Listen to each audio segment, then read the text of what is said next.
Shalom, Bapak Ibu yang kasih Tuhan, bersyukur kita memasuki hari yang baru. Mari kita doa sama-sama. Tuhan, terima kasih. Kami bersyukur Tuhan untuk hari yang baru. Kami bersyukur untuk segala kebaikan yang Tuhan sudah berikan bagi setiap kami. Kami bangun dalam keadaan baik. Kami bangun dalam keadaan sehat. Terima kasih Tuhan. Terima kasih. Kalau sebelum beraktivitas kami mau saat teduh sama-sama. Mari Roh Kudus urapi setiap kami ya Tuhan. Shalom Tuhan turun, damai Tuhan turun memenuhi setiap hati kami.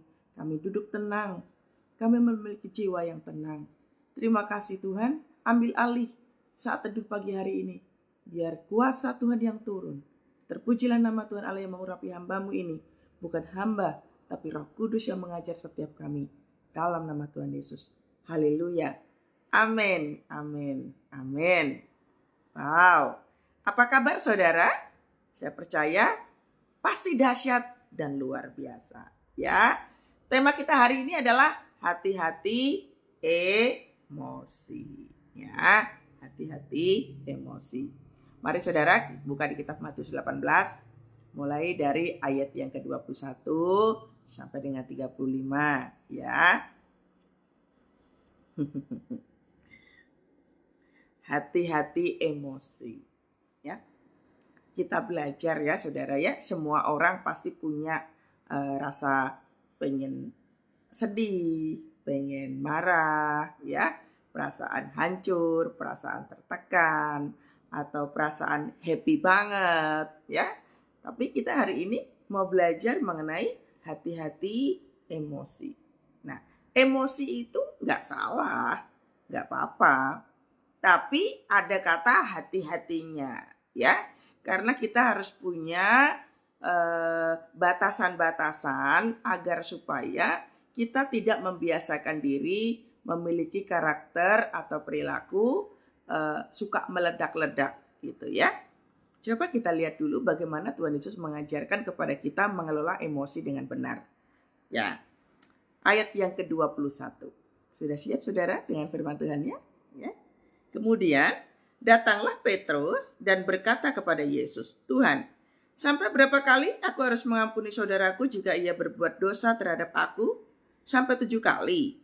Yesus berkata kepadanya, bukan, aku berkata kepadamu, bukan sampai 7 kali, melainkan sampai 70 kali 7 kali. Sebab hal kerajaan sorga seumpama seorang raja yang hendak mengadakan perhitungan dengan hamba-hambanya. Setelah ia mulai mengadakan perhitungan itu, dihadapkannya lah kepadanya seorang yang berhutang 10.000 talenta. Tetapi karena orang itu tidak mampu melunaskan hutangnya, raja itu memerintahkan supaya ia dijual beserta anak istrinya dan segala miliknya untuk membayar hutangnya. Maka sujudlah hamba itu menyembah dia, katanya, sabarlah dahulu, segala hutangku akan kulunaskan. Lalu tergeraklah hati raja itu oleh belas kasihan akan hamba itu, sehingga ia membebaskannya dan menghapuskan hutangnya. Sampai di sini dulu saudara ya. Sampai di sini dulu. Coba kita lihat Petrus bertanya kepada Tuhan Yesus. Tuhan, sampai berapa kali aku harus mengampuni saudaraku? Saya suka dengan dengan kata saudaraku. Jadi si Petrus ini tidak mengatakan berapa kali aku harus mengasihi musuhku, enggak. Tapi Petrus mengatakan berapa kali aku harus mengasihi saudaraku. Jadi si Petrus ini pun memiliki hati yang baik. Dia menganggap semua orang adalah saudara. Jadi tidak keluar di mulut Petrus itu, berapa kali Tuhan aku harus mengampuni si orang-orang yang menyebalkan itu tuh Tuhan. Nah, tidak. Berapa kali Tuhan aku harus mengampuni orang yang Nah, kita kan suka malas ya menyebutkan namanya kalau kita lagi marah, lagi emosional gitu ya. Tapi si Petrus ini mengatakan, berapa kali ya Tuhan untuk mengampuni saudaraku ini? Dia menyebutkan kata saudara. Nah, sebelum kita masuk ke dalam topik, apakah saudara kita itu menganggap orang lain itu seperti saudara? Ini kan agak susah ya. Tidak semua orang itu mau mengakui orang lain itu sebagai saudara.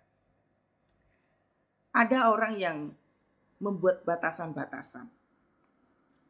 Ya keluarga, teman-teman gitu ya. Orang lain yang aku nggak kenal, ya aku nggak kenal gitu. Nggak salah. Tetapi si Petrus ini mengingatkan kepada kita semua bahwa orang di luar sana adalah saudara kita. Bahkan dia pun bertanya untuk bisa memberikan hatinya, untuk bisa melepaskan pengampunannya, dia tetap mengatakan bahwa sekalipun, berarti kan si Petrus ini dengan kata lain, mau seteru kita pun, mau orang yang menjengkelkan kayak apapun, ya dia saudara. Gitu kan. Sikap Petrus bagus banget. Dia melihat yang ada di luar itu adalah saudara. Sepertinya si Petrus ini memiliki mental yang cukup baik. Nggak mungkin kan Petrus nggak punya seteru, nggak pernah ribut gitu. Pasti pernah. Apalagi dia bersama murid-muridnya, nggak mungkin nggak ribut satu sama lain, nggak mungkin nggak ribut kan. Tapi si Petrus memiliki gambaran, dia memiliki mental yang cukup sehat. Yang saya rasa ya lumayan sehat ya. Karena dia menyebutkan saudara. Kita itu kan memiliki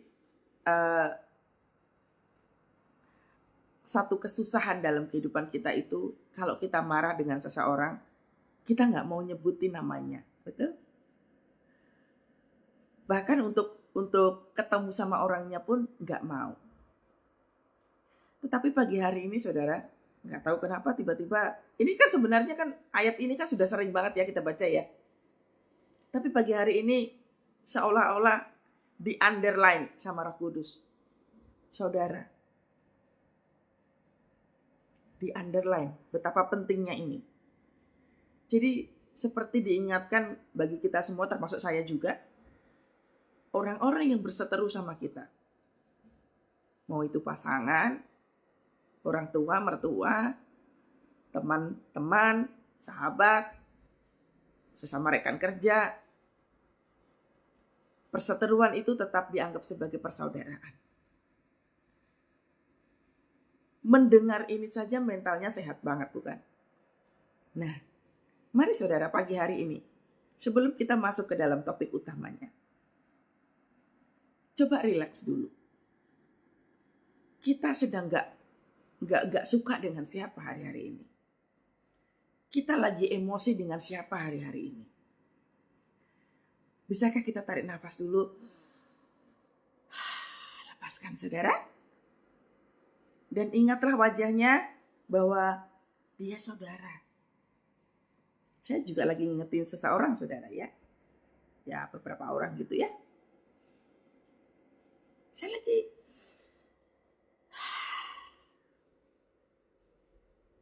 nama demi nama itu, wajah demi wajah itu adalah saudara, kata Petrus. Sebelum melepaskan pengampunan, ingatlah bahwa orang itu adalah saudara kita. Waktu kita ngomong kayak begini, sekian persen memang mungkin belum mengubah situasi ya. Tapi setidaknya waktu mengatakan, oh dia saudaraku kok. Mental kita udah mulai enak saudara. Mental kita sudah mulai enak toh. Tidak meledak-ledak atau penuh dengan suatu kemarahan. Ulang lagi ya. Coba tarik nafas lagi saudara.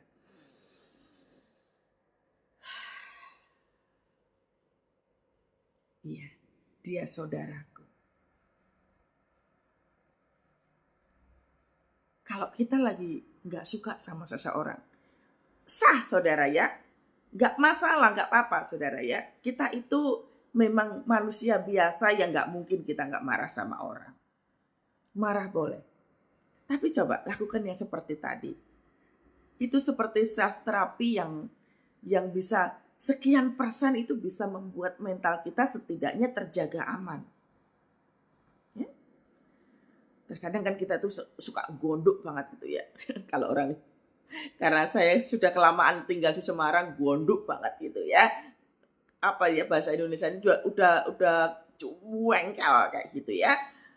Itu coba tarik nafas. Lalu memaksakan diri untuk mengatakan, dia saudaraku. Dia saudaraku. Ya rasa-rasanya memang, wah gak mau. Tapi pagi hari ini kita lagi mau belajar mengelola emosi. Karena waktu kita kesusahan untuk mengelola emosi, nanti kejadiannya adalah di ayat berikutnya nanti ada tuh tipe-tipe orang yang tipe-tipe yang meledak-ledak. Jadi si Petrus ini waktu tanya sama Tuhan Yesus, dia pun sebenarnya kondisinya memang Petrus orang baik ya, Petrus orang baik. Itu tadi, dia memiliki mental yang cukup sehat, dia tidak peduli juga dengan orang lain itu, tapi dia menganggapnya sebagai saudara. Berlatih ya, di posisi ini, di dalam keadaan kita yang sekarang ini, saya percaya pasti Anda pernah terluka dengan orang. Katakanlah dia saudara. Ya? Bukan musuh. Bukan musuh. Bahkan kalau karena saya sudah terbebas dari bullying, ya, saya masih ingat kok wajah-wajahnya, perkataan-perkataannya, saya masih ingat kok. Tapi sudah nggak bisa terluka lagi. Kalau dulu bisa sampai keringat dingin, bisa sampai rasa-rasanya itu mengepalkan tangan yang penuh dengan ketakutan begitu, tapi sekarang sudah enak. Diingatkan memori sekian puluh tahun yang lalu pun gak masalah. Karena memang sudah pulih. Nah, bahkan ketemu dengan orangnya pun, waktu jabat tangan begitu ya, masih tetap enak. Karena apa? Sudah pulih. Melakukannya seperti si Petrus ini. Mereka bukan pembenci. Mereka bukan musuh. Saya paling suka waktu Tuhan Yesus mau disalibkan itu ya. Dia berkata apa? Tuhan, ampunilah mereka sebab mereka tidak tahu apa yang mereka perbuat. Nah, jadi ya memang mereka nggak tahu apa yang mereka lakukan. Mungkin orang-orang yang melukai Anda hari-hari ini adalah orang-orang yang tidak tahu kebenaran mungkin. Atau mungkin kitanya sendiri yang juga salah. Tapi bukan tentang siapa yang salah, siapa yang benar. Tapi coba mulai pagi hari ini. Mulai dulu. Self terapinya adalah dia saudaraku. Amin ya. Berapa kali Tuhan sampaikan, berapa kali aku harus mengampuni saudaraku jika ia berbuat dosa terhadap aku? Nah, sampai 7 kalikah Tuhan? Yesus berkata kepadanya, Petrus, bukan. Ya. Yesus berkata kepada Petrus, bukan sampai 7 kali, melainkan sampai 70 kali 7 kali. Bukan 70 kali 7, tapi di belakangnya masih ada kali. Berapa kali itu saudara? Kali berapa itu? Nah, berarti banyak banget. Artinya apa? Tidak ada kesempatan untuk kita membenci. Karena Tuhan katakan apa? Mengampuninya sampai 70 kali 7 kali.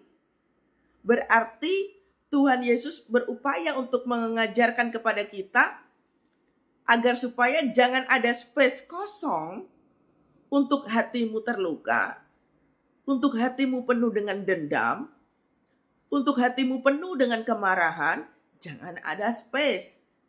Makanya disebutkan 70 kali 7 kali, yang artinya banyak banget. Apakah Tuhan menuliskan ada pengecualian? Kan tidak. Tidak ada pengecualian. Oh, terkhususkan untuk Anda yang nama baiknya dirusak, ya nggak apa-apa. Oh, terkhususkan kalau tinggalnya dengan orang yang wah kayak mertua atau orang tua yang bawel banget. Oh, boleh. Enggak ada loh. Di sini tidak ada keterangan khusus. Artinya dengan siapa kita berseteru, dengan siapa kita dilukai, Tuhan katakan 70 kali 7 kali. Tidak ada space kosong untuk kemarahan sia-sia, untuk berkeinginan balas dendam, untuk menyimpan akar pahit, untuk melukai orang, termasuk melukai diri sendiri, karena Tuhan tahu ada konsekuensi ketika orang tidak bisa mengampuni. Kita nanti akan lihat konsekuensinya apa sewaktu orang tidak bisa mengampuni. Ayat yang ke-23. Sebab hal kerajaan sorga seumpama seorang raja yang hendak mengadakan perhitungan dengan hamba-hambanya. Nah, ini lihat ya.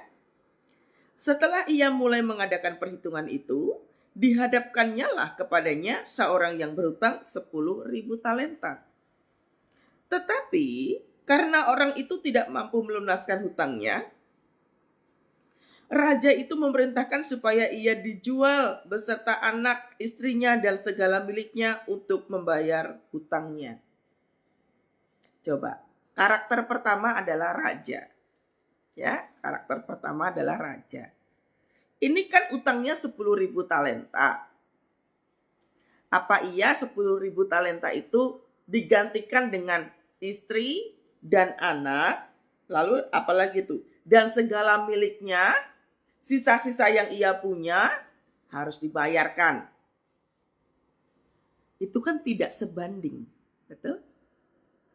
Karakter seorang raja ini mengingatkan kepada kita tipe balas dendam, tipe nggak punya hati. Utangnya cuma 10.000. Kau harus membayar jauh lebih banyak daripada utangnya itu. Nah, coba kita koreksi diri. Pernah nggak saudara kita itu berpikiran yang seperti ini? Intinya adalah kalau saya disakiti, kamu harus membayar jauh lebih daripada apa yang saya alami. Ini tipe raja kayak gini tadi tuh.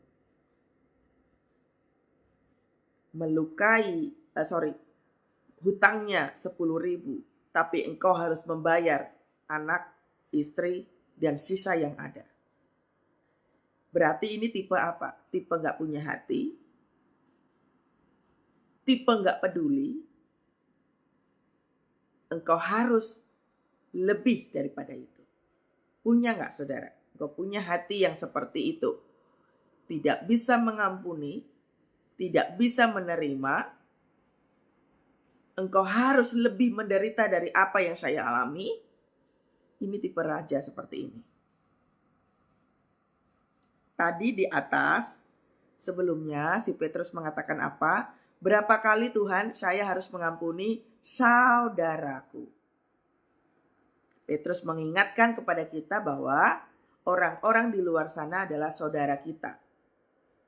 Lalu Yesus mengatakan, saudaramu itu kalau melakukan kesalahan kepadamu Petrus, engkau harus mengampuni 70 kali 7 kali. Yang artinya tidak ada hati yang kosong yang kau isi dengan kemarahan, dengan dendam, dengan luka batin, keinginan-keinginan untuk marah, keinginan-keinginan untuk balas dendam, dan lain sebagainya. Lalu muncul karakter seorang raja ini yang tidak punya hati, yang tidak mau mengampuni dan gak mau tahu. Pokoknya kamu harus menderita. Itulah pentingnya menjaga emosi. Karena waktu emosinya tidak terjaga, maka akan memunculkan perasaan seperti itu. Aku akan balas kamu ya. Aku doain kamu ya. Oh, bener aja. Kamu akan lebih menderitanya, lebih daripada saya. Kemarahan, rasa pahit, keluar semua. Kutuk yang dikeluarkan. Kamu harus menderita. kamu gak akan pernah bisa hidup. Kamu akan susah terus. Kamu gak akan bisa berbahagia. Kamu akan mengalami penderitaan terus-menerus. Kamu gak akan pulih. Kamu gak akan sembuh. Nah, muncul perkataan kutuk. Karena apa? Tidak punya hati, tidak mau tahu. Yang dia keluarkan adalah perasaan-perasaan yang dilukai itu. Sehingga yang muncul apa, saudara? Kutuk. Makanya waktu kita mengeluarkan kutuk, sudah pasti keadaan emosi kita, jiwa kita terluka.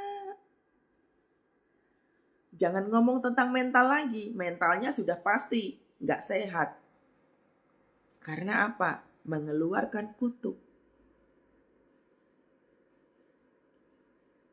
Itulah kenapa Tuhan mengatakan 70 kali 7 kali. Agar supaya tidak memiliki karakter seperti si raja ini. Nggak punya hati. Omongannya kasar. Nggak peduli dengan keadaan orang. Nggak punya rasa belas kasihan.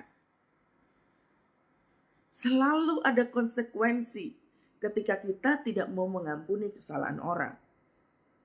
Kemarahan yang meledak-ledak seperti ini.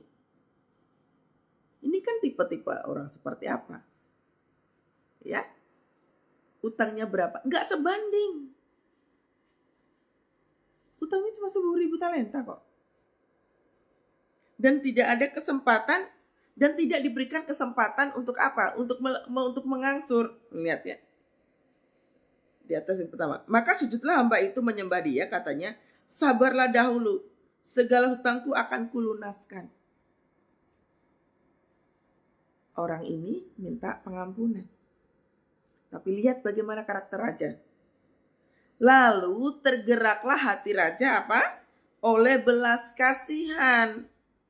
Nah, yang pertama tadi, saya tidak bicara tentang tokoh ya, saya bicara tentang karakter. Yang pertama tadi, karakter yang pertama adalah tidak punya hati. Gak mau tahu kamu mau menderita atau enggak mau tahu. Kamu harus lebih menderita. Lalu kemudian apa, saudara? Yang kedua, karakter yang kedua adalah memiliki belas kasihan.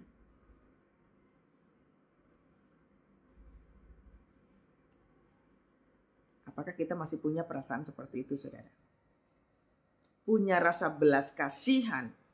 Yang lihat, belas kasihan akan hamba itu sehingga ia membebaskannya dan menghapuskannya. Lihat, membebaskan dan menghapuskan. Kontras banget kan dari yang pertama tadi. Kalau yang pertama tadi, sudah. Istri, anak, dan sisa yang dia punya bawa ke sini. Orang itu mungkin masuk ke penjara atau mungkin dibunuh atau apa, nggak tahu juga. Kontras kan? Kemudian timbul rasa belas kasihan. Emosi ketika tidak dijaga. Waktu marah meledak. Keluarlah kata-kata kutuk.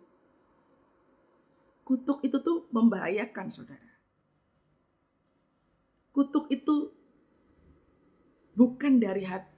Memang kutuk itu memang dari hati yang pahit. Tapi jangan salah. Satu kata kutuk itu bisa berujung maut. Saya sering kali melayani jemaat Tuhan. Semuanya itu yang terjadi, hampir yang terjadi itu. Orang mengalami kesusahan, orang mengalami kecelakaan dan lain sebagainya gara-gara apa, saudara? Kutuk. Jadi mulut itu mesti dijaga. Apalagi kalau sampai ada kata kasar gitu ya. Wah, aku sumpahin kamu gak akan bahagia. Bisa terjadi gak, saudara? Bisa. Makanya Tuhan katakan, di kitab Ulangan 28 kemarin kita udah bahas kan, ada berkat, ada kutuk. Perkataan kita apakah mengeluarkan kata-kata berkat atau kata-kata kutuk. Tadi yang si raja tadi itu nggak mau tahu. Tidak mempunyai rasa keadilan. Makanya ketika orang memiliki mental korban, dilukai sedikit aja, marahnya langsung wah meledak begitu. Orang kalau simpan sampah, timbul akar pahit. Namanya sampah, pasti omongannya menimbulkan bau tuh. Menimbulkan bau ini artinya apa? Perkataannya tuh nggak enak didengar. Pernah dengar kan orang yang suka nyelekit kalau ngomong? Karena hatinya penuh sampah. Nah, kalau sudah penuh sampah begitu, lalu muncul mental korban. Ya saya begini kan karena, saya begini kan karena itu. Saya begini karena saya diperlakukan begitu. Saya bisa seperti ini karena ini. Makanya Tuhan katakan tuh dari awal tadi, berapa kali harus mengampuni? 70 kali 7 kali. Agar supaya tidak lagi keluar statement, saya begini, saya pahit karena masa lalu saya begini karena pasangan saya. Supaya nggak keluar kata itu.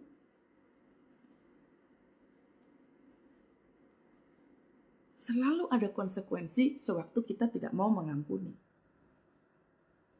Tuhan itu tahu kok. Tuhan itu tuh memang the best coach ya. Dia tahu banget konsekuensi orang gak mau mengampuni itu Tuhan tahu banget. Kenapa di kitab Matius dikatakan bahwa engkau yang berbeban berat, sini nak, kau datang kepadaku. Karena Tuhan tahu orang yang berbeban berat pasti mentalnya gak sehat. Makanya Tuhan mengelurkan tangannya, come, datang kepadaku nak, sini. Tuhan itu peduli dengan mental. Tuhan peduli dengan kondisi mental kita. Berapa banyak orang di luar sana lebih memilih kena sakit kanker daripada mengampuni. Berapa banyak orang lebih suka keluar masuk rumah sakit. Lebih memilih itu daripada mengampuni.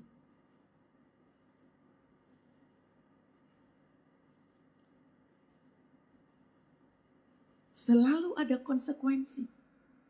Itulah pentingnya kita menyenangkan hati Tuhan. Menyenangkan hati Tuhan itu salah satunya adalah mengampuni, seperti yang Petrus bilang, mengampuni saudara kita. Petrus ngomongnya saudara loh, bukan musuh.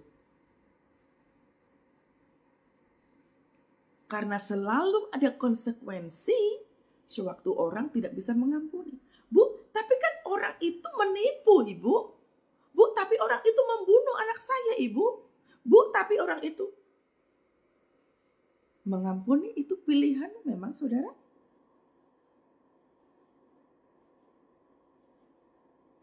Tuhan Yesus saklek banget kok. Bapamu di surga akan mengampuni kesalahanmu ketika engkau mengampuni saudaramu yang ada di luar sana. Saklek sudah. Keputusan yang sudah tidak bisa dihapus. Alkitab tidak bisa dikoreksi lagi. Keputusannya sudah tepat di situ. Nggak bisa kau pilih-pilih. Kecuali. Nggak bisa. Di dalam Tuhan ini nggak ada pengecualian. Bahkan untuk masuk dalam ruang Maha Kudus aja nih. Ya. Tuhan katakan apa? Jika engkau masih ada sesuatu dengan saudaramu, tinggalkanlah tempat itu dan bereskan terlebih dahulu. Artinya apa toh? Waktu masuk dalam ruang doa, kudus.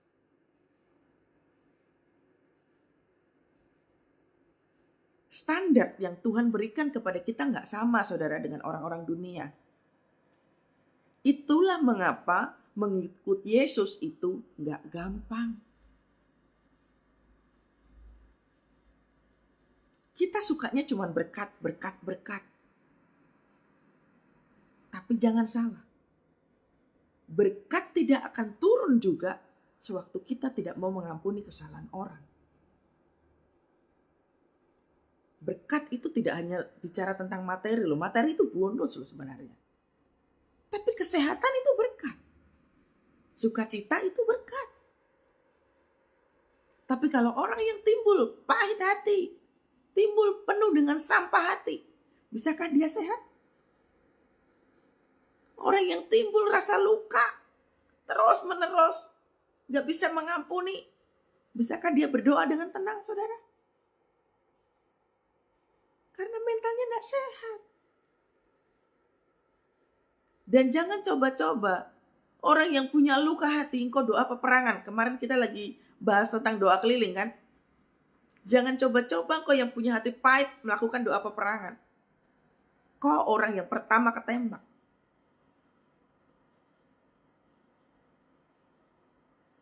Karena syarat untuk menjadi pasukan itu tidak memikirkan kebutuhannya sendiri.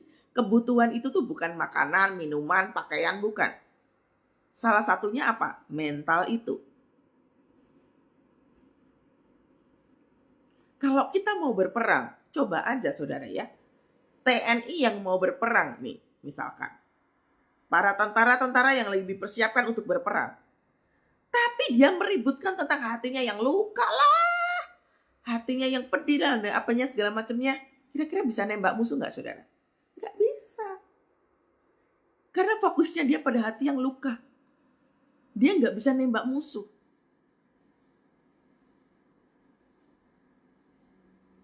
Itulah kenapa waktu Tuhan katakan, sewaktu engkau mau masuk dalam ruang Maha Kudusku, sekiranya engkau masih belum ada yang beres dengan saudaramu, bereskan terlebih dahulu.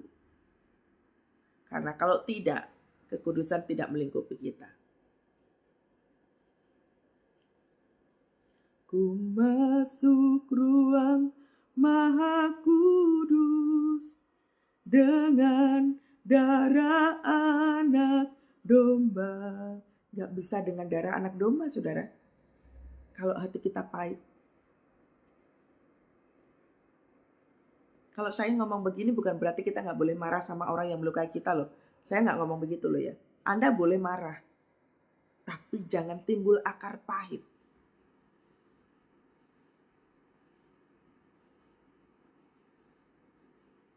Ya.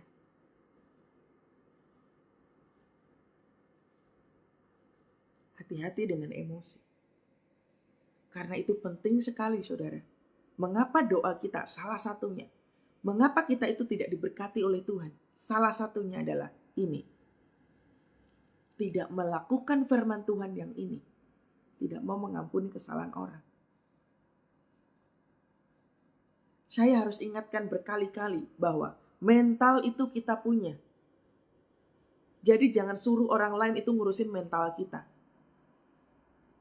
Kita yang harus bertanggung jawab dengan kesehatan mental kita. Jangan kau suruh orang lain memahami mentalmu. Orang lain juga punya mentalnya sendiri. Urusin mentalnya kita sendiri. Jangan lagi ada statement, saya seperti ini karena saya tinggal dengan manusia toksik. Saya bisa seperti ini karena saya dilukai.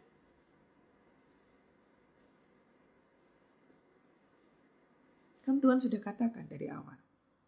Ampunilah kesalahan orang lain seperti ya. Pentingnya kita membaca firman Tuhan. Karena firman Tuhan itu adalah Allah bicara terhadap kita. Agar supaya kita itu ngomongnya bukan seperti orang dunia. Ya enggak mungkin lah Bu Keti. Orang itu sudah menghancurkan saya kok suruh-suruh mengampuni. Yang ada orang itu harus menderita jauh.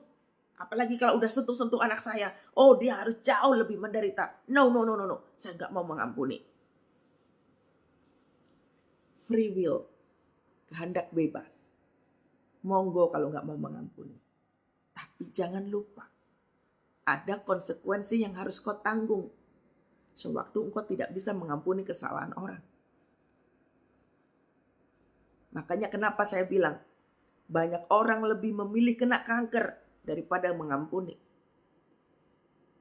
Banyak orang lebih memilih gak ketemu sama Tuhan, gak bisa merasakan hadirat Tuhan daripada harus mengampuni orang. Betul. Hati-hati emosi.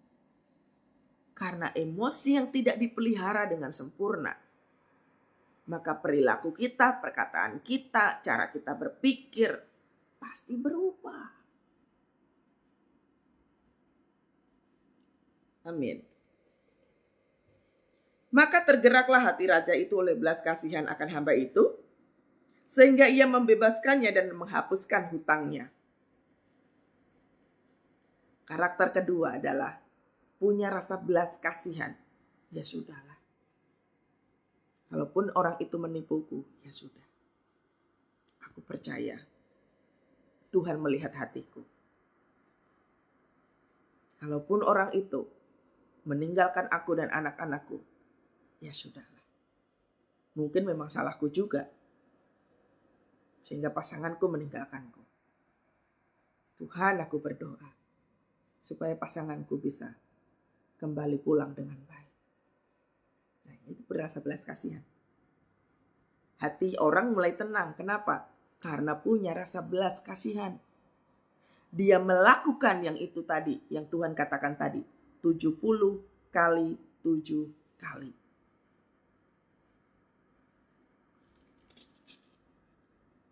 Nah, ayat yang ke-28, coba kita baca. Tetapi ketika hamba itu keluar, ia bertemu dengan seorang hamba lain yang berhutang 100 dinar. 100 dinar dibandingkan dengan 10.000 talenta. Itu lebih kecil, saudara, yang ini. Cuma 100 dinar kepadanya. Apa yang dia lakukan, saudara? Ia menangkap dan mencekik kawannya, katanya, bayar hutangmu. Utang dia lebih kecil loh. Tapi perilakunya jauh lebih brutal. Apa? Menangkap dan mencekik. Hati-hati emosi. Ketika perilaku kita brutal, yang dilihat itu kondisi hatinya. Makanya peristiwa di masa lalu, kehidupan kita waktu kecil, bereskan terlebih dahulu. Saya kasih contoh. Saya waktu kecil diperlakukan tidak adil. Perlakuan tidak adilnya kenapa? Karena dari 4 bersaudara, secara akademis saya beda dengan kakak-kakak saya. Ya sudah pasti perlakuannya tidak adil. Apa konsekuensi anak ketika orang tua memberlakukan ketidakadilan terhadap anak? Apa yang terjadi, saudara? Minder, ya enggak? Gampang takut. Lalu apa lagi, saudara? Ketika merasa teradili, merasa tidak adil begitu, minder, ya kan? Gampang takut, mau ketemu sama orang takut. Lalu yang ketiga apa? Gampang jealous, mengasihani diri sendiri. Ada konsekuensi ketika orang tua memperlakukan anak tidak baik. Makanya waktu gede tumbuhnya kayak begitu. Sebelum saya mengalami pemulihan, saya ini gampang banget jealous sama teman-teman saya. Saya tuh takut banget, saudara, ngomong sama orang tuh takut. Takut banget, takut. Saya minder. Orang-orang di luar sana tuh pinter-pinter, saya minder. Karena apa? Diperlakukan tidak adil. Nah, pertanyaannya, kalau sudah seperti itu, muncul enggak akar pahit? Pasti muncul akar pahit. Saya membenci kedua orang tua saya. Saya tidak suka dengan kakak-kakak saya. Nah, muncul kan? perasaan seperti itu? Karena dibentuk dari keluarga yang seperti itu. Itu baru satu kasus loh ya. Belum lagi saya punya almarhum bapak. Bapak saya ini orangnya keras banget temperamental. Kalau mukul-mukul. Anak ketika dipukul, apa yang terjadi saudara? Dia akan memiliki jiwa memberontak. Anak ketika dipukul, apa yang terjadi saudara? Trauma-trauma yang terjadi itu membuat apa? Kebencian.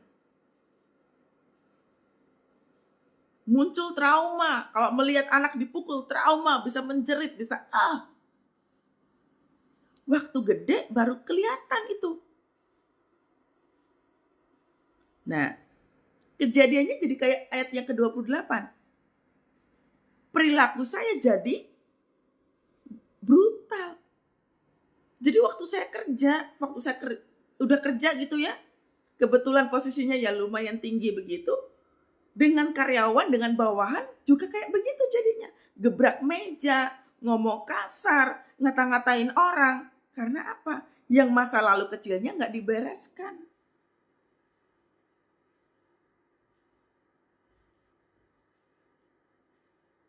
Pentingnya menyelesaikan persoalan-persoalan di masa lalu. Makanya begitu saya sudah melakukan pelepasan, saya mengerti sungguh bahwa ada yang salah di masa kecil ya, inner child itu bereskan dulu. Saya berdamai dengan situasi, saya berdamai dengan semua masa lalu itu. Saya menerima perlakuan papi mami saya menerima perlakuan kakak-kakak saya rilis semuanya itu. Karena kalau orang masa lalunya nggak dibereskan, kayak begini. Ia menangkap dan mencekik kawannya. Padahal utangnya loh 100 dinar. Yang artinya apa? Jauh lebih kecil. Dia nggak punya hati untuk mengampuni. Seberapa sering saudara? Coba lihat ya. Saya itu paling miris kalau membaca komen-komen orang di Instagram atau di sosial media. Kata-kata kasar, mengumpat, mengutuk, membuli. Gampang ngelihatnya saudara. Masa kecilmu membahayakan. Itulah pentingnya saudara kita jadi orang tua. Mengajarkan anak. Jangan salah ngajarin anak saudara.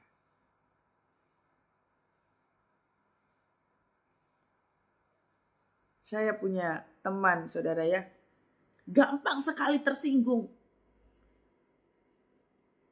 Ada orang ngomong apa tersinggung. Ada orang ngomong apa terluka hatinya. Itu karena masa lalunya gak dibereskan. Padahal kalau dilihat ya masalahnya sepele kayak ini. Berhutang 100 dinar artinya apa toh? Untuk masalah sepele engkau langsung meledak amarahmu. Nih, masa lalunya gak dibereskan.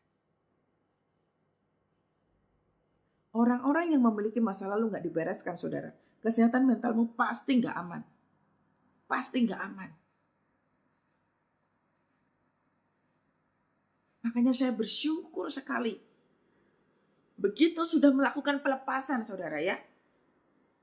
Saya menjadi orang yang saya gak suka ribut saudara. Gak suka ribut. Gak suka musuhin orang. Kalaupun ada keributan atau seperti apa, saya menyingkir. Kalau biasanya kan membalas gitu ya. Biasanya balas. Biasanya kalau ngomong keras dan lain sebagainya, diam. Orang galaknya kayak begini, disuruh diam. Disuruh anteng.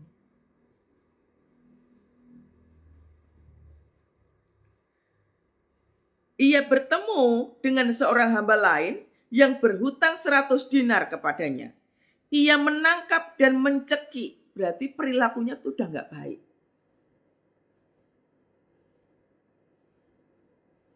Berarti perilakunya sudah gak baik.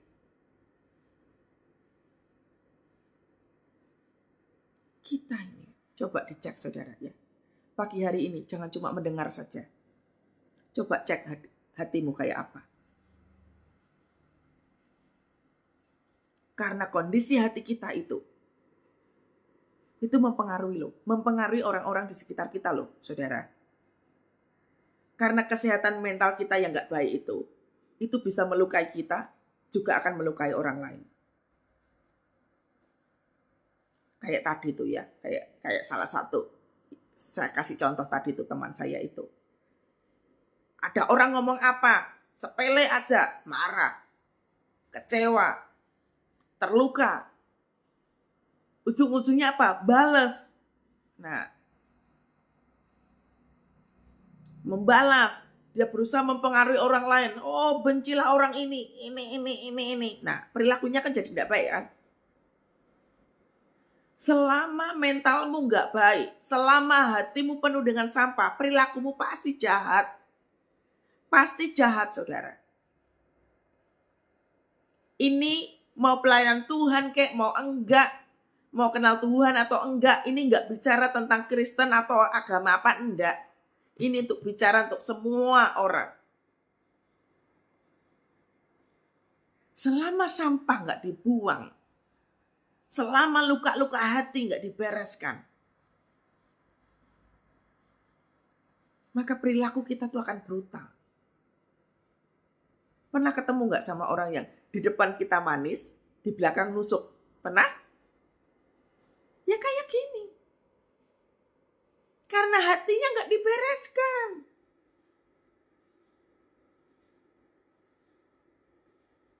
Orang yang hatinya nggak dibereskan itu sasaran empuk buat si iblis untuk apa? Meletakkan roh kekacauan. Meletakkan roh controlling. Meletakkan apa lagi? Roh kekerasan.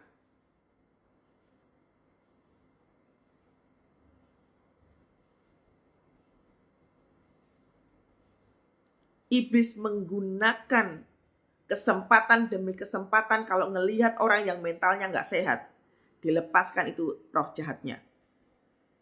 Makanya orang-orang, maaf ya, orang-orang kalau misalkan dalam sebuah pelayanan di gereja gitu ya, kalau hatimu nggak dibereskan, itu akan ditunggangin sama iblis untuk apa? Merusak keunitian.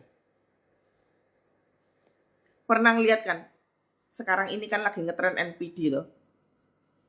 NPD itu kan karakternya kalau dilihat itu, waduh, membingungkan karakternya. Disclaimer dulu, saya bukan psikolog atau psikiater. Tapi saya harus kasih tahu bahwa semuanya itu, perilaku-perilaku aneh itu, berawal dari apa? Ini loh, hatimu loh gak diberesin. Hatimu gak diberesin. Sama kayak saya dulu itu. Udah kasar, ya. Suka gebrak meja. Wah, kalau ngomong sama saya punya bawahan,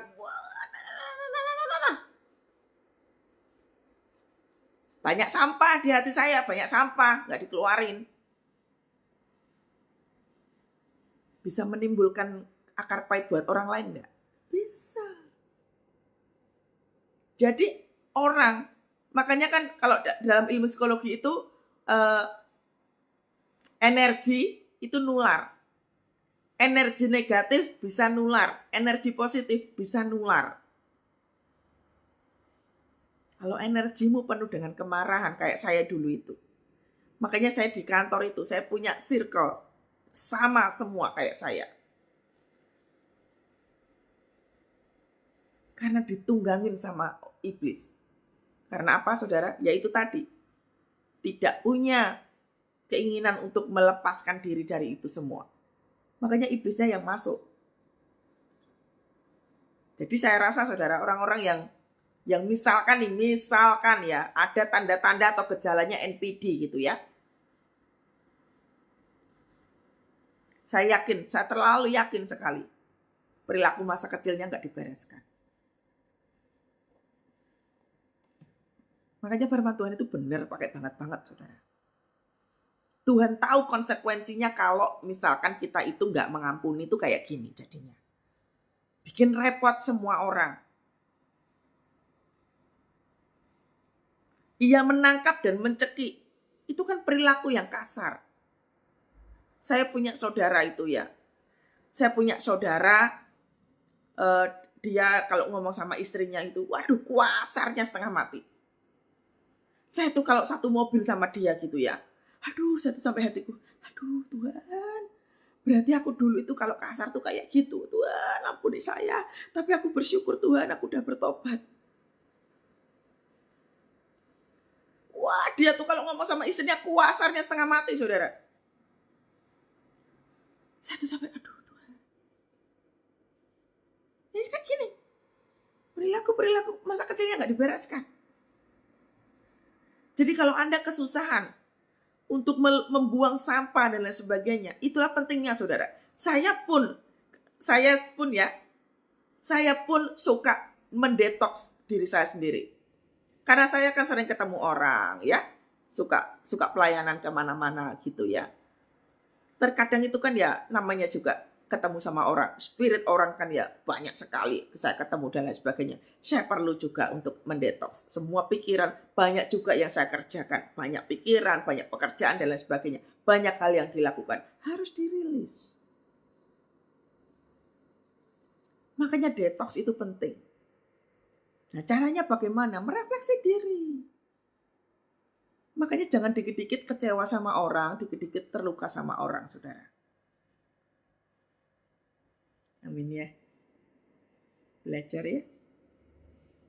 Kalau mau sehat, kalau mau dipakai Tuhan dahsyat, kalau mau memenangkan keluarga kita, ayo pulih sempurna. Amin ya. Maka sujudlah kawan itu, lihat. Maka sujudlah kawan itu dan memohon kepadanya, sabarlah dahulu, hutangku ini akan kulunaskan. Tapi apa yang terjadi saudara? Tetapi ia menolak dan menyerahkan kawannya itu ke dalam penjara. Bayangkan coba. Utangnya lebih sedikit padahal. Tadi dia melakukan apa saudara? Udah nangkep, mencekik.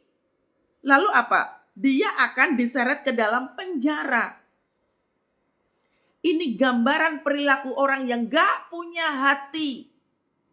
Ya kayak tadi tuh, tukang balas. Punya rasa dendam.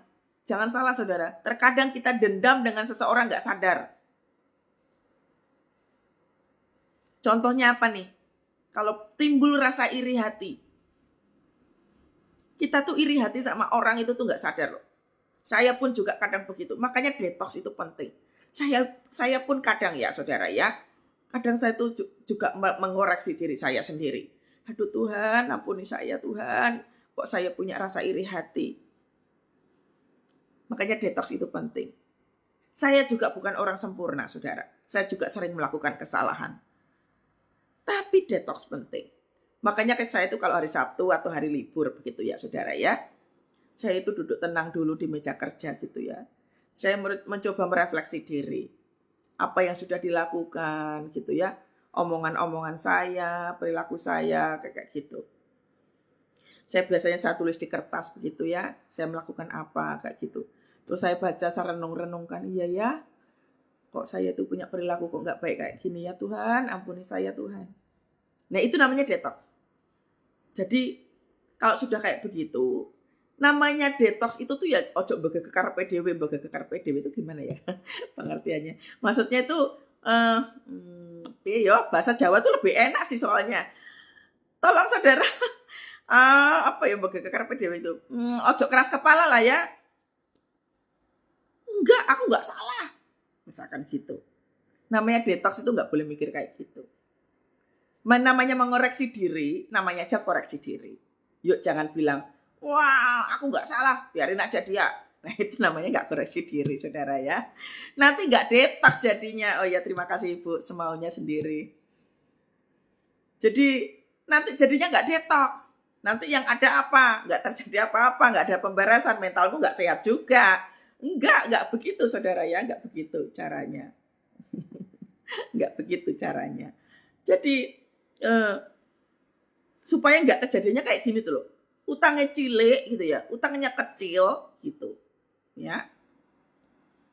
Ya terima kasih ya para ibu sudah cepet banget ini ya, thank you.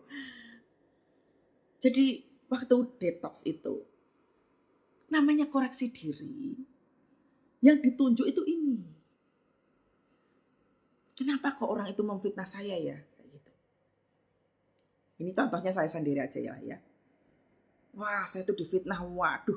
Di depan orangnya baik banget, saudara. Wah, baik banget. Tapi di belakang, saudara, waduh, kontras.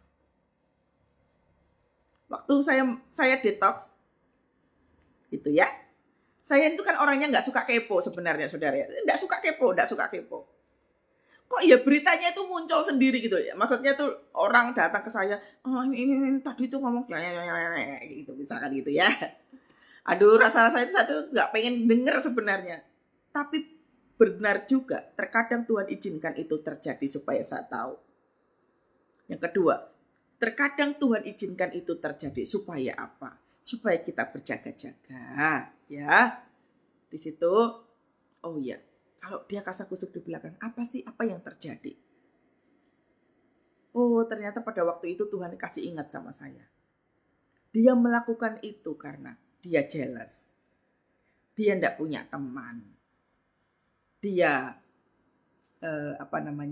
ya ada perilaku-perilaku yang masa kecilnya nggak dibereskan. Nah, waktu itu tuh saya langsung ngerti. Oh, jadi itu ya dia menyebabkan itu. Makanya Tuhan berusaha untuk ngasih tahu bahwa jangan membenci orangnya, Keti. Tapi ada spirit yang mengikat pada orang itu yang menyebabkan dia ya kayak gitu. Nah, waktu merefleksi diri itu kan jadinya enak. Oh ya sudahlah ya. Berarti ya memang memang lagi dianya lagi nggak waras. Ya sudahlah Tuhan. Tapi puji Tuhan, aku nggak mau terluka. Sudah Tuhan, aku nggak mau. Aku tulislah itu di dalam sebuah kertas. Lalu kemudian berdoa.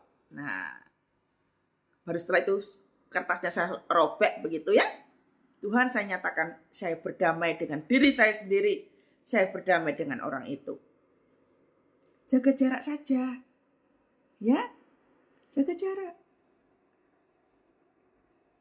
Saya suka berteman, saudara. Tapi circle-nya kecil.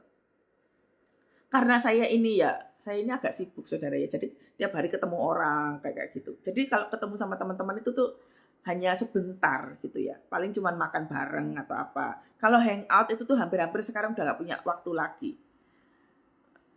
Main sampai berhari-hari sama teman-teman kayak gitu. Udah gak punya waktu lagi kayak seperti itu. Jadi kalau kita ketemu dengan orang-orang seperti itu, bereskan kita. Kan tadi saya sudah bilang, yang punya mental kita, yang punya hati kita, ya, yang punya kehidupan juga kita. Itu tanggung jawab kita.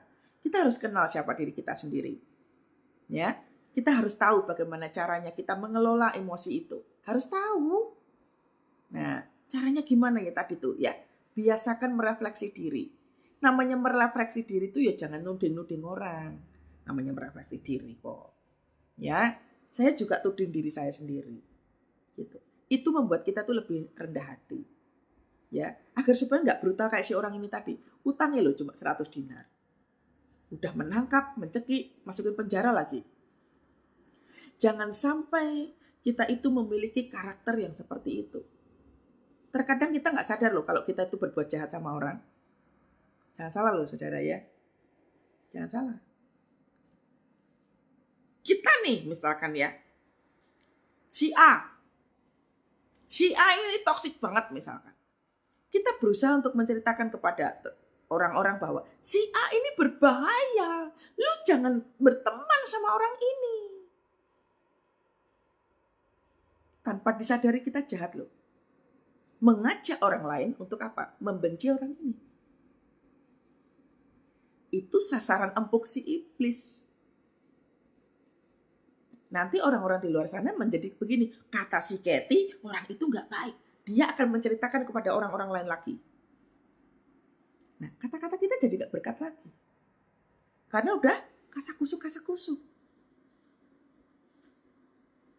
Bahaya gak saudara? Bahaya. Karakter kita tanpa kita sadari kita jadi yang kayak gini.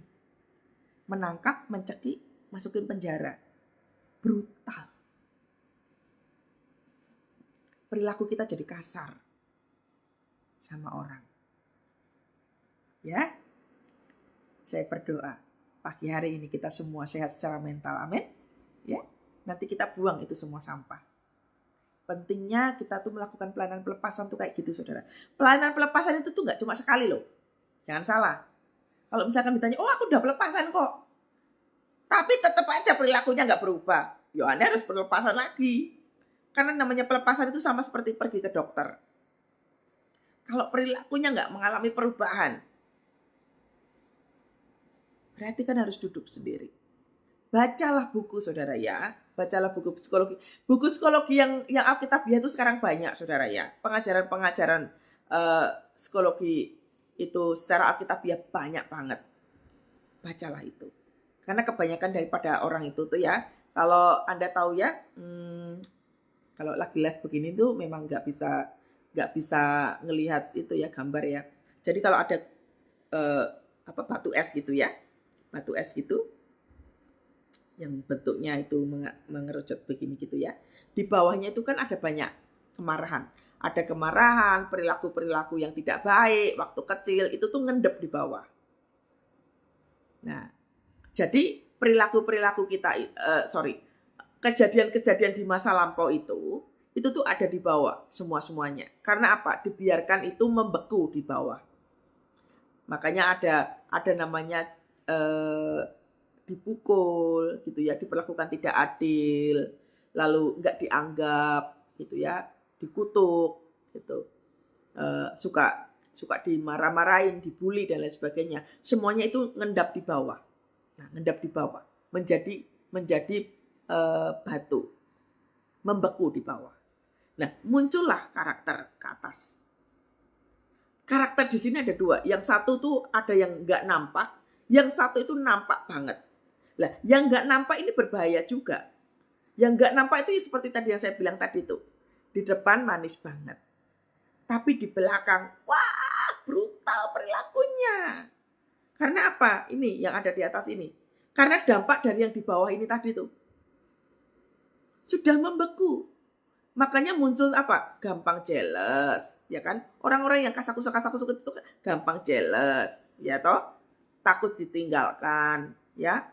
Nggak mau disaingi, nggak mau direndahkan. Nah, itu perilaku-perilakunya muncul. Nah, yang paling atas itu adalah apa? Perilaku yang muncul yang aslinya. Jadinya apa? Brutal kan? Ngomongnya kasar, ngomongnya nyelekit gitu ya. Terus apalagi saudara ya? Pikiran-pikirannya kotor dan lain sebagainya. Nah, itu kan seperti itu. Termasuk saudara ya, termasuk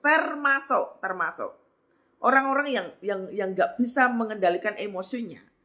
Lalu larinya kemana? Nonton film porno mungkin, minum minuman, dugem, ngerokok. Nah itu termasuk dari yang tadi tuh. Semuanya membeku, dibiarkan membeku, nggak dibereskan. Makanya pelariannya kemana? Dosa. Lihat loh ya. Makanya Tuhan kenapa menyuruh kita itu mengampuni 70 kali 7 kali. Ngerembet kemana-mana nanti jadinya. Satu dosa bisa ngerembet kemana-mana. Gara-gara terluka, jadinya ya kayak begitu. Perilaku, omongan, cara berpikir, cara bertindak, jadinya dosa semua. Satu kasus bisa ngerembet kemana-mana.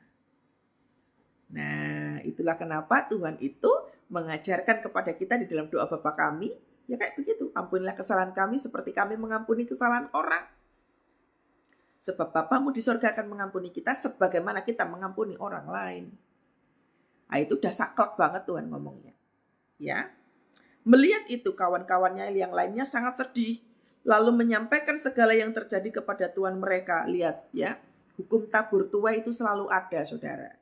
Makanya waktu kita ngutuk sama orang, jangan salah loh ya. Kutuk itu selalu dari iblis.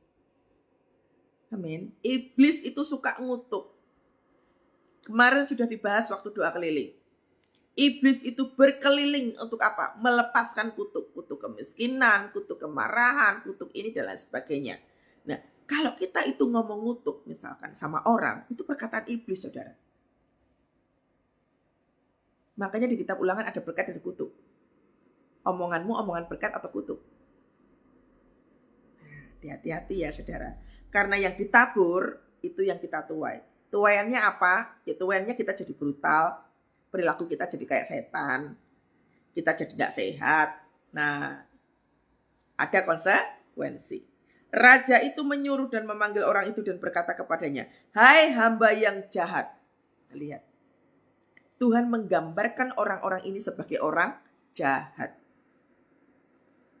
Balas dendam, gak mau mengampuni, itu ternyata bagian dari yang jahat, kata Tuhan. Lihat. Raja itu menyuruh memanggil orang itu dan berkata kepadanya, "Hai hamba yang jahat, seluruh hutangmu telah kuhapuskan karena engkau memohon kepadaku. Bukankah engkau pun harus mengasihani kawanmu seperti aku telah mengasihani engkau?" Lihat. Jadi Tuhan sudah saklek banget. Pengampunan hanya diberikan kalau kita mengampuni orang, titik. Makanya pilihan ada pada kita. Kalau misalkan ada orang, Bu, ya enggak gampang, Bu. Wong saya diperlakukan kayak gini. Ya terserah. Ya terserah. Anda mengampuni terserah. Enggak, ya terserah. Tapi nanti jangan lupa konsekuensi ada, nggih. Anda tuh harus berpikir konsekuensinya. Ojo dipikir emosi nih. Kalau emosi hatimu luka terus. Anda harus lihat konsekuensinya. Ya. Mari berpikir hikmat dan berpengetahuan. Amin ya. Sama kok, saya juga latihan saudara ya. Bukankah engkau harus mengasihani kawanmu seperti aku telah mengasihani engkau? Maka marahlah tuannya itu dan menyerahkannya kepada Al-Guju sampai ia melunaskan seluruh hutangnya. Lihat. Seharusnya tadi dia sudah lunas. Seharusnya dia bebas. Tapi gara-gara keangkuhannya, kesombongannya, kebodohannya, dia merusak seluruh hidupnya. Termasuk hidup orang lain ini loh. Gara-gara gak bisa mengampuni, dirinya sendiri menderita, orang lain juga menderita. Pemberesan kalau gak dilakukan, melukai diri sendiri, juga melukai orang lain. Amin, saudara ya. Saya selesai, saudara. Jadi, lihat ayat yang terakhir. Maka Bapakku yang di sorga akan berbuat demikian juga terhadap kamu. Apabila kamu masing-masing tidak mengampuni saudaramu dengan segenap hati. Bukan dengan segenap emosi. Segenap hati. Amin. Kita doa yuk. Saudara, saya tahu bahwa mengampuni kesalahan orang itu memang gak gampang. Saya tahu bahwa hati yang luka itu memang butuh waktu untuk dipulihkan. Tapi jangan mandek hanya karena luka terus. Anda harus berusaha untuk menyembuhkan luka itu. Anda harus berjuang bagaimana bisa pulih. Karena jangan sampai, lihat ya, perilaku kita ini bisa mempengaruhi anak-anak. Tadi kan saya sudah ceritakan. Saya bisa seperti itu pada waktu orang tua saya kasar. Waktu orang tua kasar, anaknya ikut kasar, saudara. Buah itu tidak akan jatuh jauh dari pohonnya, toh.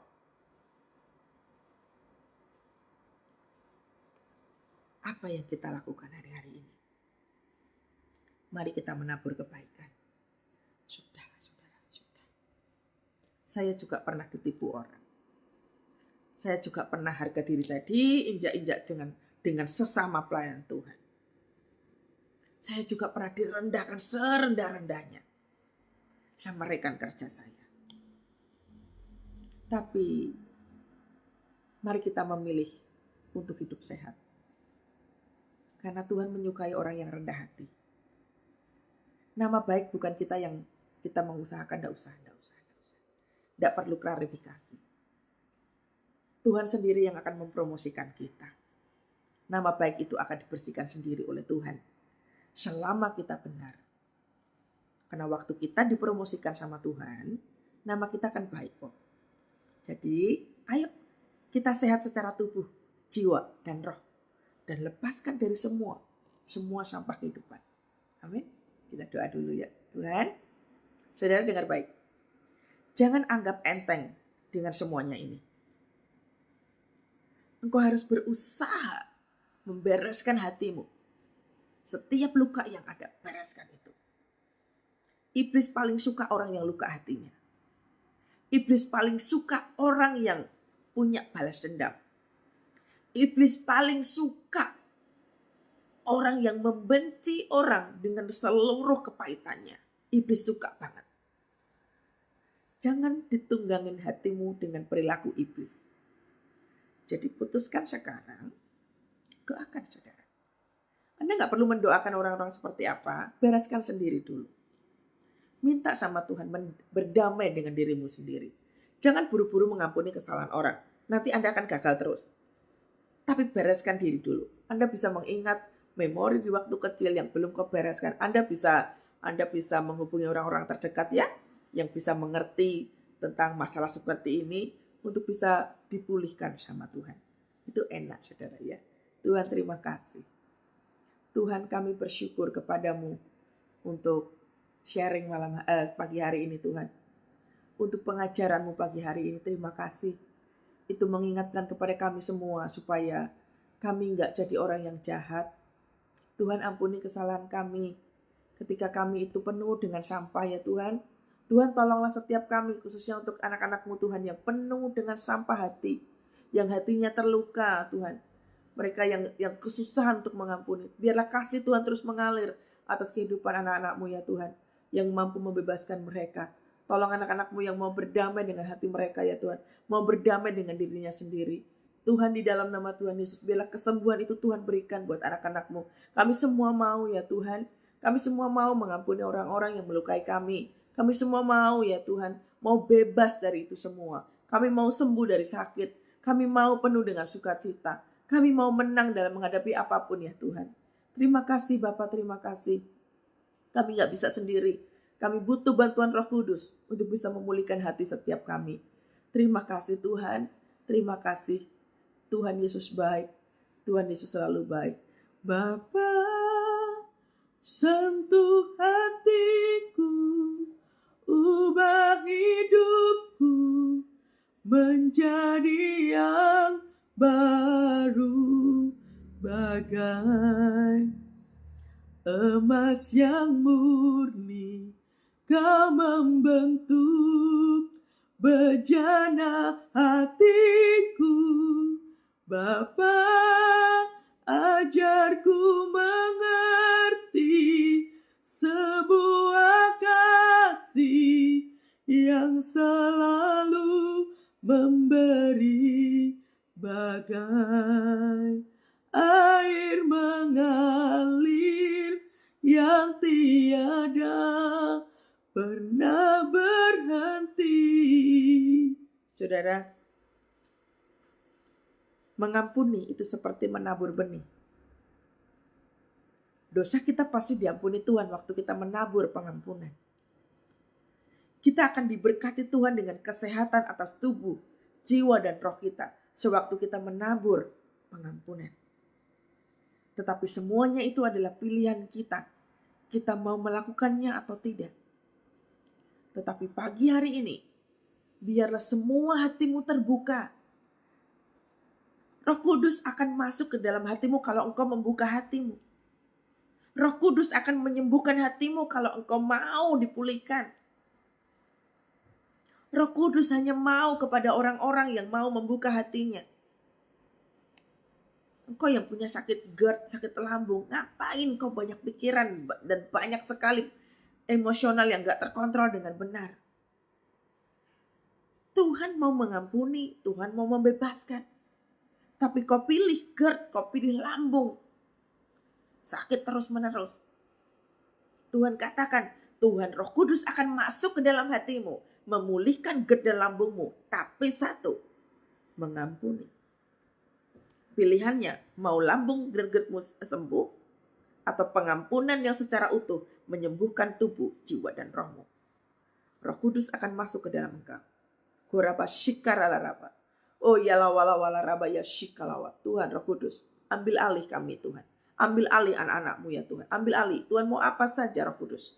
Ambil alih. Tuhan mau seperti apa. Tuhan, Engkau melihat anak-anak-Mu yang terbuka hatinya. Mereka mau pulih. Mereka mau sembuh. Tapi mereka gak tahu caranya. Mari Roh Kudus, Kau ambil alih setiap hati. Setiap pikiran mereka. Kesukaran demi kesukaran untuk melepaskan pengampunan. Mari Roh Kudus, ambil alih mereka. Ambil alih kami semua.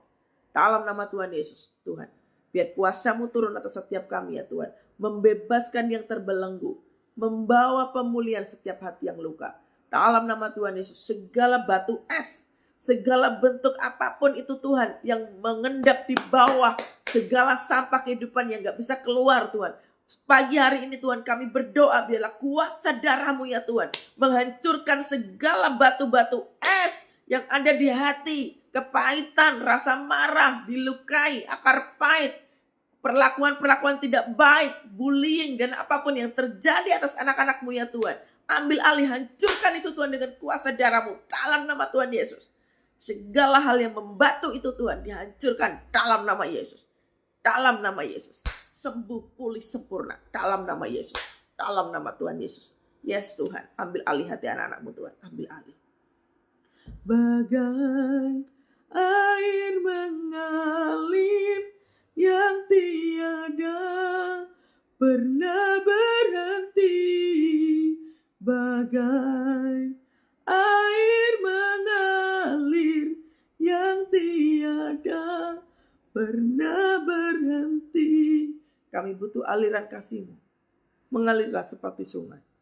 Aliran kasih Tuhan mengisi penuh atas setiap anak-anak-Mu yang kehilangan kasih Tuhan, yang kehilangan kasih Bapa, yang gambar dirinya rusak, yang hatinya gak pulih-pulih Tuhan. Kasih Tuhan dipulihkan, kasih Tuhan memulihkan dalam nama Yesus, dalam nama Tuhan Yesus.